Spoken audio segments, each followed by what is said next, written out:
Bonus. Trax. Cadia a beau être tombé, les Cadiens résistent, en combattant l'avancée des forces d'Abaddon le Fléau, en rejoignant de nouveaux fronts ou encore en formant de nouveaux régiments pour remplir les rangs de l'Astra Militarum. Mais parmi ces hommes et ces femmes, il y a des soldats dont la résilience est encore plus forte. Autrefois l'élite du monde forteresse tournée vers l'œil de la terreur, les Kasrkin refusent de s'avouer vaincus et participent aux opérations les plus dangereuses dans l'espoir de venger leur monde.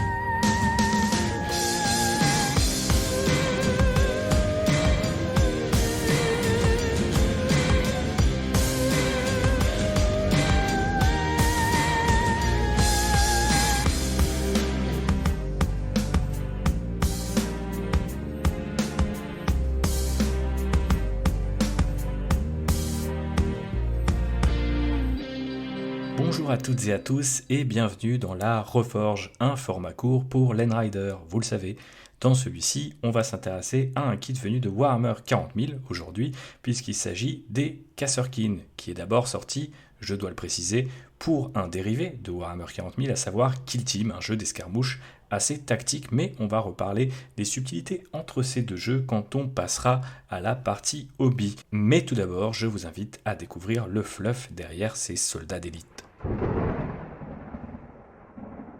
Alors, on appelle Kasrkin les troupes d'élite levées par le monde impérial de Cadia, qui gardait jadis les frontières de l'espace réel en veillant sur une faille spatiale nommée l'œil de la terreur, qui depuis a un petit peu grandi, a un petit peu explosé, divisé la galaxie en deux, dommage pour l'Imperium. Nommés d'après les villes forteresses qui occupaient autrefois la surface de Cadia, les casseurs, d'où le terme de Kasrkin ou peuple des casseurs en anglais, ces troupes sont classées par le Departamento Munitorum comme des grenadiers, un terme un petit peu fourre-tout de l'administration militaire impériale qui sert à désigner des troupes d'élite comparables aux Tempestus Scions mais qui, contrairement à eux, ne sont pas formées et équipés par les prestigieuses et très strictes écoles de la Schola Progenium, mais plutôt entraînés et fournis localement.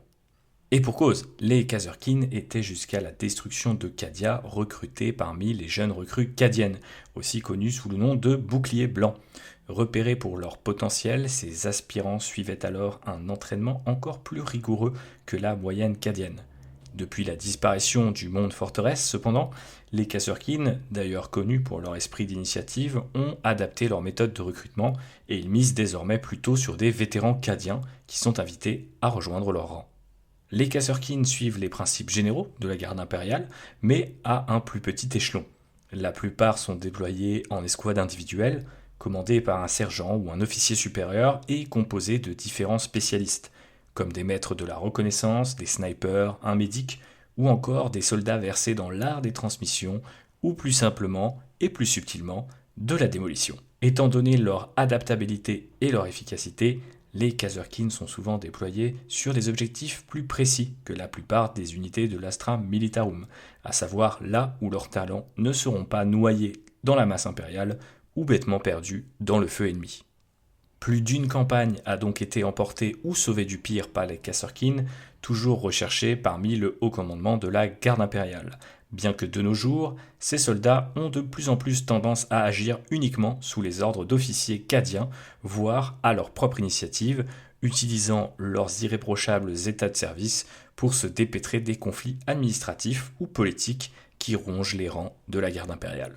Protégés par une épaisse armure carapace, équipés du meilleur que le Departamento Munitorum puisse offrir, les Kasrkin peuvent espérer survivre et l'emporter là où le plus commun des gardes impériaux serait balayé en un instant. Il se murmure même que ces soldats d'élite fassent l'objet d'expérimentations génétiques leur permettant de dépasser les limites de la condition humaine que les Kasrkin ont depuis bien longtemps atteint à la sueur de leur front, que ce soit lors de leurs mortels entraînements sur Cadia ou depuis dans les nombreuses campagnes où ils ne manquent pas d'être déployés et qui sont, vous vous en doutez, plus mortels encore. Alors voilà ce qui est du fluff, mais maintenant passons au crunch avec le kit lui-même et son histoire. Les Kasrkin, mine de rien, ils commencent un petit peu à dater, puisque leur première incarnation, elle vient du codex V3.5, le deuxième codex de la troisième édition de Warhammer 40 000, sous la forme d'un kit métal qui est resté dans la légende, bien que déjà à l'époque, il remplaçait d'autres kits, au moins deux, à savoir les fameux Stormtroopers ou troupes de choc de la version 2 de Warhammer 40 000, qu'on reconnaissait à leurs bérets de vétérans et à leurs fusils radiant laser, qui, vous savez, sont connectés à un backpack, à un sac à dos, par un long câble. Il remplaçait également un kit plus récent, qui était sorti quelques années plus tôt, en 1999, avec le premier codex garde impériale de cette troisième édition, et ces troupes de choc-là étaient connues pour leur look un petit peu plus carapassonné, et elles avaient troqué ces fameux fusils laser et leur backpack pour des armes plus compactes. En un sens, ces premiers Kasrkin sont donc une fusion de ces deux kits, car ils conservent les armes du premier et l'armure des seconds, le tout en suivant ce qui était alors le vocabulaire visuel, le fameux décadien. Plus arrondi, plus standardisé que leur version originale, qui était plus proche de la version filmique de Starship Troopers. On avait aussi droit à des Kasrkin en blister, souvenez-vous, avec des armes spéciales qui n'étaient pas incluses dans le kit de base, où il n'y avait qu'un sergent avec un sabre et un pistolet radiant laser, un lance-flamme et un lance-grenade. Si on voulait autre chose, donc, il fallait passer par ce petit blister d'armes spéciales où on pouvait trouver un plasma et un fuseur. Et pour la petite anecdote, on a même repéré depuis sur les internets des Kasrkin sculptés, mais finalement non commercialisés par Games Workshop, à savoir une autre escouade de 5 Kasrkin avec bien d'autres poses, et notamment un sergent qui avait un gantelet énergétique, mais aussi, plus original encore, un Kasrkin équipé d'un lance-grenade comme d'une bombe à fusion, et un autre équipé d'un Stormbolter ou fulgurant, un peu comme s'il avait récupéré l'arme d'un Terminator Space Marine pour s'en servir comme d'une mitrailleuse. Leur look est assez incroyable et j'avoue que je suis très triste de ne jamais avoir vu le fulgurant revenir sous la forme d'une mitrailleuse dans une autre unité de la garde impériale. Mais ça, c'était le temps que les boucliers blancs de moins de 20 ans ne peuvent pas connaître, et il nous faut donc passer en 2022, où les Kasrkin sont revenus sur le devant de la scène, d'abord via Kill Team, dans un look à peine mis à jour. Alors que les Tempestus Scions ont depuis repris la place de cet archétype qu'avaient inauguré les Stormtroopers, les Kasrkin viennent compléter la gamme garde impériale en se montrant fidèles au code établi quelques années plus tôt, si ce n'est qu'ils sont désormais beaucoup plus grands, plus fins et aussi plus détaillés, notamment au niveau de leur armure qui abandonne son côté un petit peu bloqué pour quelque chose de plus réaliste et de plus fonctionnel. Qui dit Kill Team dit spécialiste. On a donc une panoplie d'options représentées dans ce kit pour pouvoir jouer à Kill Team où chaque figurine est activée individuellement avec ses petites spécificités. Cela nous permet du coup d'assembler au choix 9 Kasrkin classiques et un sergent, ou un sergent et un certain nombre de spécialistes. On a donc une belle variété de poses dans ce kit, des armes, des accessoires, vraiment mention spéciale au sniper qui est super et qui a sa propre cape de camouflage, et du coup on a la possibilité de ne pas monter un seul soldat identique au précédent, même en multipliant les achats de cette boîte. Alors certes, ça demande un petit peu d'habitude et d'expérience, mais si vous êtes un vieux hobbyiste qui en a marre des kits modernes où toutes les poses sont prédéterminées, eh bien je vous conseille de vous tourner au maximum vers les kits Kill Team, qui ramènent un peu de fun à l'ancienne, puisque la plupart des bras fonctionnent avec la plupart des corps. C'est testé et approuvé par votre serviteur, qui a monté une escouade de Kasrkin en plastique pour son plus grand plaisir. Alors côté peinture, le kit était bien sûr beaucoup plus rapide à peindre, mais le nouveau fait bon usage de leur taille boostée, qui est d'ailleurs peut-être un écho à ce morceau de fluff, comme quoi les Kasrkin seraient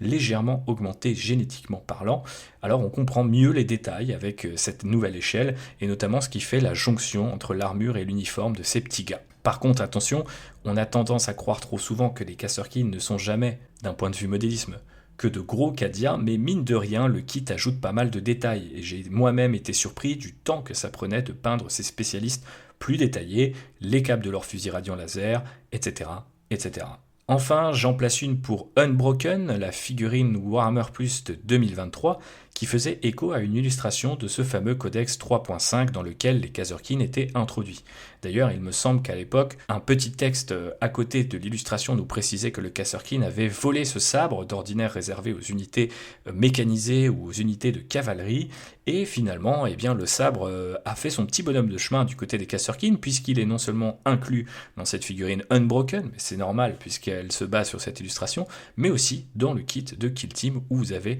la possibilité d'équiper votre sergent d'une sorte de sabre énergétique. Revenons sur Unbroken, c'est une figurine très chouette et qui cache plutôt bien ses jonctions d'assemblage malgré les nombreux détails qui s'accumulent sur le torse de ce Kasserkin, et notamment le masque à gaz qui est en fait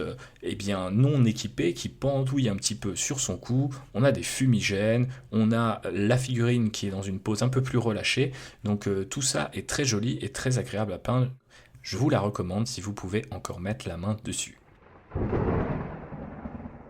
Et puisqu'on parlait de comment personnaliser ces Kasserkin, eh bien rentrons dans notre dernière partie qui est consacrée aux substituts en tout genre. Alors pour le coup, c'est un kit assez adaptable, on en parlait, de par sa nature de Kill Team, mais aussi parce qu'il vous permet de représenter des grenadiers, et donc des troupes d'élite en tout genre. À ce titre, un simple changement de tête fait des merveilles pour représenter l'élite de votre régiment ou de votre monde maison, ou simplement pour vous permettre d'incarner dans le plastique des régiments plus connus, par exemple peut-être les grenadiers de Krieg, justement, ils portent bien leur nom, ou les Arachoni Warhawks, les faucons arachoniens, dont on avait parlé dans l'épisode sur la garde impériale et ses régiments les plus célèbres. Mais on peut aussi aller chercher d'autres bases pour représenter ce même archétype de troupe d'élite. Par exemple, on peut partir du côté des capes avec des kits résine, voire même peut-être les fantômes de Gaune qu'on achèterait en double, c'est mon cas, pour monter une troupe d'élite qui certes aurait une meilleure sauvegarde d'armure, non pas grâce à son armure carapace,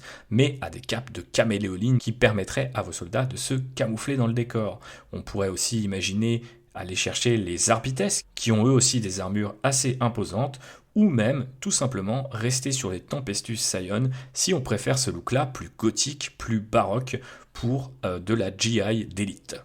Maintenant que les deux archétypes, Tempestus d'un côté et Kasserkin de l'autre, cohabitent, pourquoi choisir ? Mais à la rigueur, on peut très facilement le faire car ils partagent l'armure carapace et la plupart de leurs équipements. On peut donc imaginer monter une escouade de commandement entièrement composée de Kasserkin en allant récupérer des bits venus des Tempestus, ou tout simplement l'inverse, utiliser l'escouade de commandement Tempestus pour monter des Kasserkin, puisque vous aurez un certain nombre d'options qui sont déjà représentées par ce kit des Tempestus, et notamment la possibilité de monter un médic par exemple, comme dans votre escouade de Kasserkin. Et bien sûr, on pourrait aller beaucoup plus loin en réinventant tout ça sous la forme des anciennes troupes de choc et de leurs bérets, ou alors des troupes de choc de l'Inquisition et d'autres archétypes assez populaires de l'histoire de Warhammer 40 000 que les éditions qui défilent n'arrivent pas tout à fait à nous faire oublier. Et pour ça, il suffit simplement d'aller faire un tour sur les sites d'impression 3D ou dans votre boîte Arabio tout simplement. Voilà pour ce nouvel épisode de la Reforge, j'espère que ce format continue de vous plaire, si c'est le cas, n'hésitez pas à noter cette émission sur les plateformes qui vous le permettent, Spotify, Apple Podcasts, à nous faire des retours, pourquoi pas à nous rejoindre sur les réseaux sociaux, Twitter, Instagram, mais aussi Discord où une chouette communauté vous attend, voire à nous soutenir directement sur Tipeee ou via notre essai sur Warhammer 40 000 qui, quant à lui, est toujours disponible chez Feur d'édition. D'ici la prochaine fois, je vous embrasse et vengeance pour Cadia. Bonus. Trax.